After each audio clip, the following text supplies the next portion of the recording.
In a world where cobblestone streets wound through crooked villages and the scent of smoke lingered on every breeze, the medieval era beckoned with a deceptive charm. Beneath the crumbling stone towers and wooden stalls, behind the lilt of minstrels and the sparkle of fairs, life was harsher, shorter, and unforgiving. If you, with your modern conveniences and sensibilities, were plucked from your chair and cast into those times, you might not last a day, let alone a lifetime. A cold dawn crackling with frost greets you. You awaken in a damp straw-stuffed cot, the heavy scent of mildew soaking the air. The wooden shutter creaks as you try to let in light, only to realize there's little warmth to be found. Your clothes, coarse, scratchy wool, a simple tunic, and hose do little to stave off the chill. The nearest thing to comfort is a thick woolen blanket, but even it carries the musty aroma of unwashed hands and lingering smoke. A knock at the door. It's not a gentle rap, but a sharp pounding from the local reeve, here to collect your lord's taxes. Your modern mind might bristle at the injustice of this, but to argue would bring swift punishment. Coins jingling in your pouch, meager at best, might buy you leniency, but likely not. In the folk-tale world you've stumbled into, wealth doesn't shield you from the weight of obligation. It only deepens it. Outside, the village bristles with life. Children chase chickens through muddy lanes, their bare feet splattering muck on woven skirts.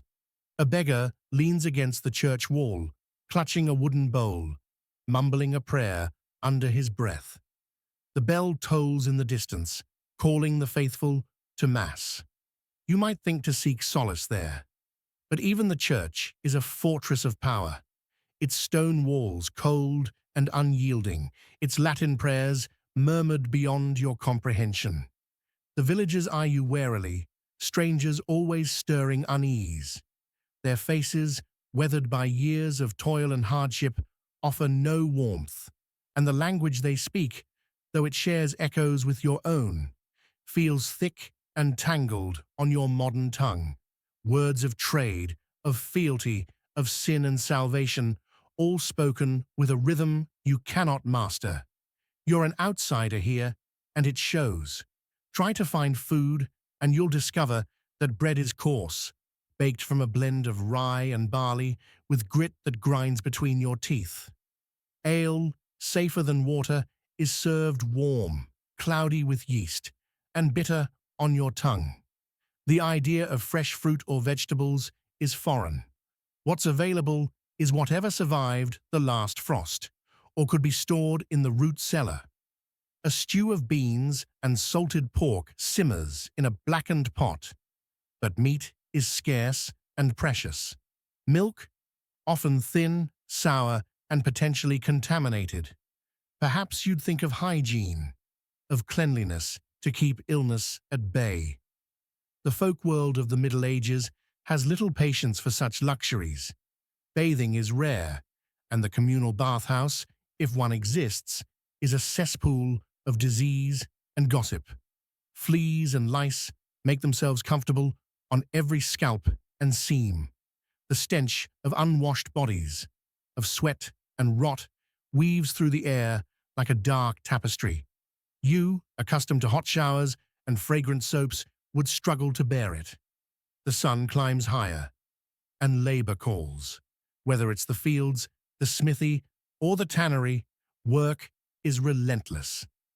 Bent-backed peasants toil under the gaze of their lords, their hands cracked and blistered, their stomachs knotted with hunger. You'd tire quickly, your muscles unaccustomed to the rhythm of scythe and plough, hammer and bellows.